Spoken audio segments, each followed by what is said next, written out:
এটা আমার। দেশ থেকে হাজার মাইল দূরে থাকলেও মনের কোণে আজও পুরনো রীতিনীতি নিয়মগুলো উঁকি দিতে থাকে।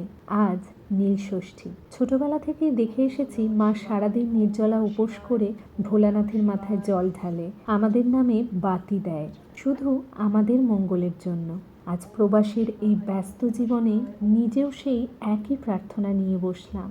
হয়তো এখানে গঙ্গার ঘাট নেই, নেই সেই চেনা নীল অপরাজিতা ফুলের সমারোহ, কিন্তু মনের ভক্তি আর সন্তানের জন্য আশীর্বাদ চাওয়ার আকুতিটা ঠিক একই আছে।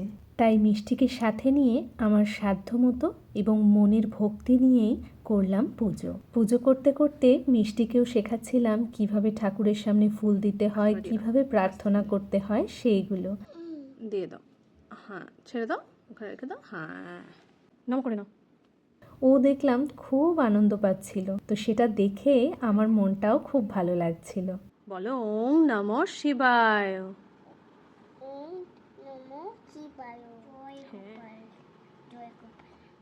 বেলার দিকে পুজো শেষ করেই চলে গেলাম খাবার বানানোর জন্য। আজ যেহেতু নীল ষষ্ঠী তাই নিরামিষ করেছিলাম। তো কি খাবো ভাবতে ভাবতে ভাবলাম যে একটু আলু ভাজা আর পরোটা করে নিই, সেই সাথে বানিয়েছিলাম একটু সিমুইয়ের পায়েস।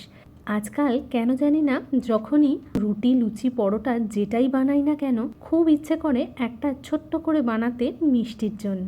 আজকেও আমি সেই মতোই একটা ছোট্ট পরোটা মিষ্টির জন্য করেছিলাম, আর মিষ্টিও দেখলাম আমার খাবার দেখে নিজেও ওই একই রকমভাবে খেতে চাইছে। তাই মা আর মেয়ে দুজনেই মিলে প্লেট সাজিয়ে খেতে বসে পড়লাম। আর এটা আমার, তাই তো মিষ্টি? মিষ্টি তোর মাথার পেছন দিকে কত স্টার রে! কে বানিয়েছে স্টারগুলো? তুমি আমি। আজকের ভিডিওটা এই পর্যন্তই। ভিডিওটা কেমন লাগলো জানিও। টাটা।